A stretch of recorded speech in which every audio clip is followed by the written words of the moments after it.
Yes, hello everyone, and welcome to Tabor Talk. I'm actually doing this one in my car.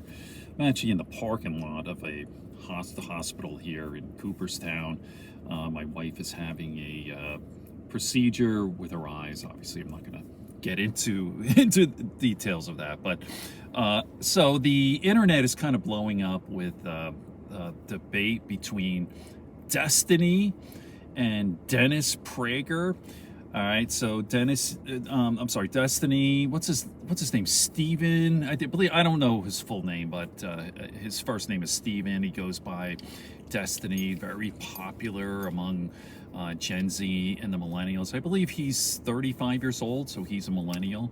And Dennis Prager is, PragerU. He's a old time mega guy. Where he goes back. He's like a boomer. He's been around forever, but extreme heritage foundation type of guy, right wing propagandist. But he's kind of got that old school type of delivery. And I got to tell you, man, I watched that whole debate. Here, by the way, I'll just play just a clip here.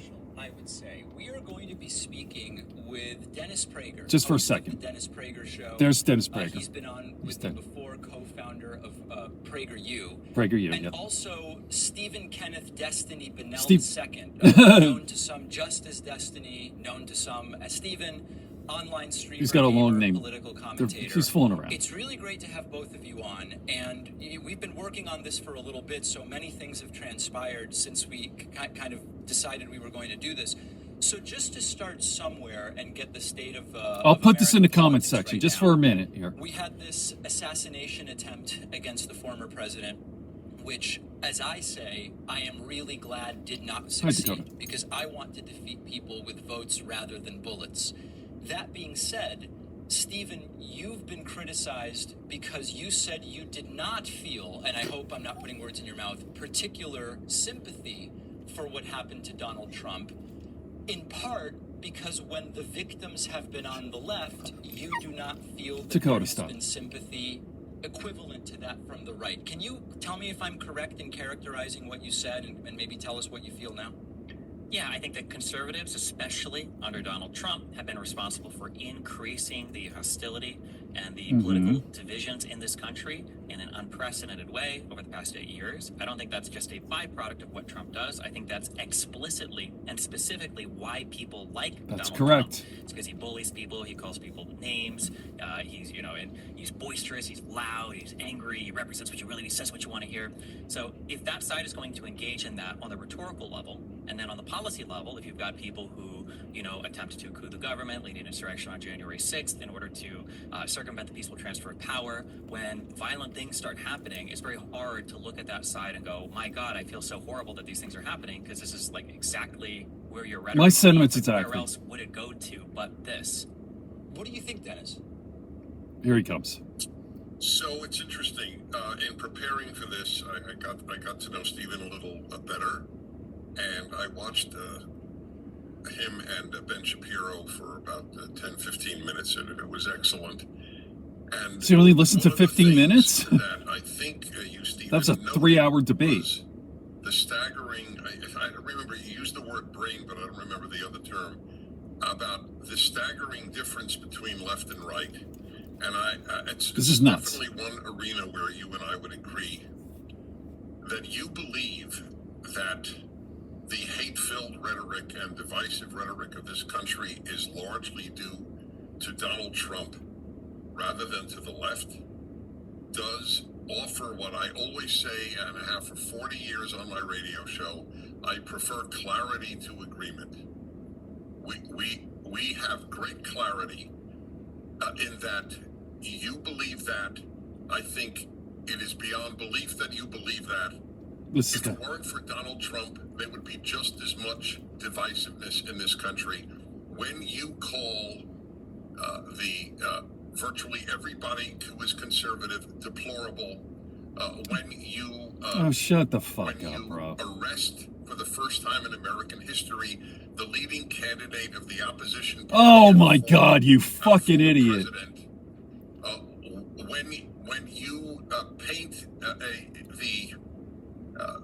the would-be president or a presidential candidate, as the New Republic, one of the leading left-wing magazines, does, as Hitler.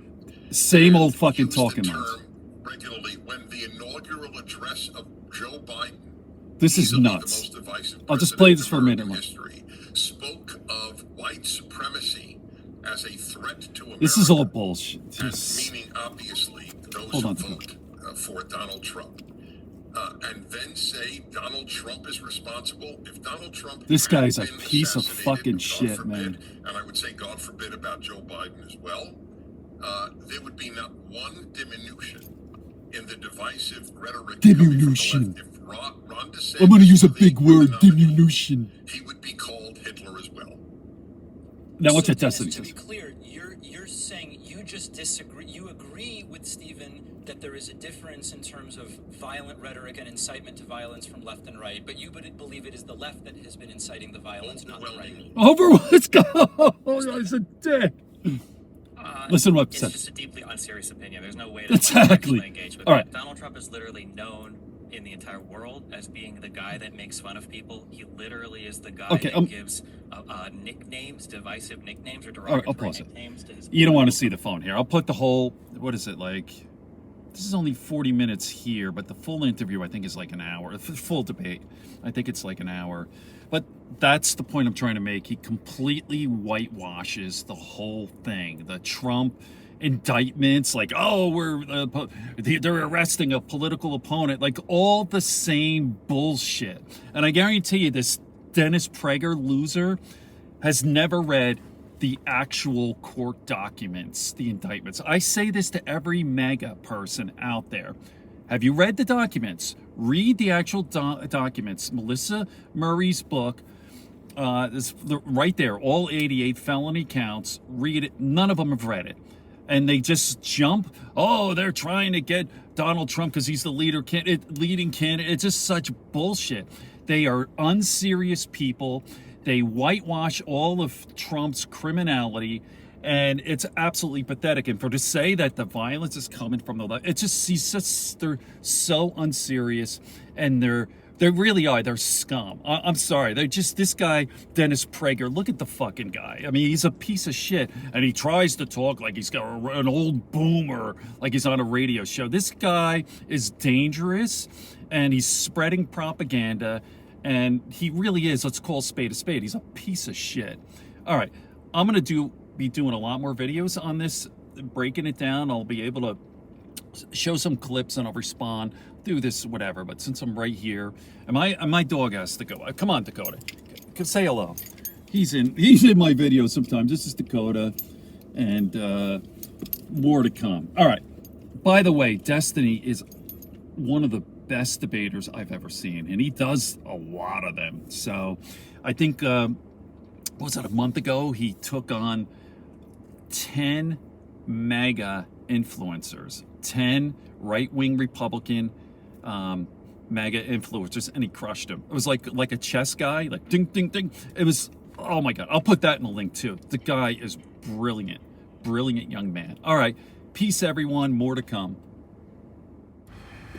Like and subscribe and spread it around if you like the video. It helps with the algorithm. Peace, love, and understanding here on Tabor Talk.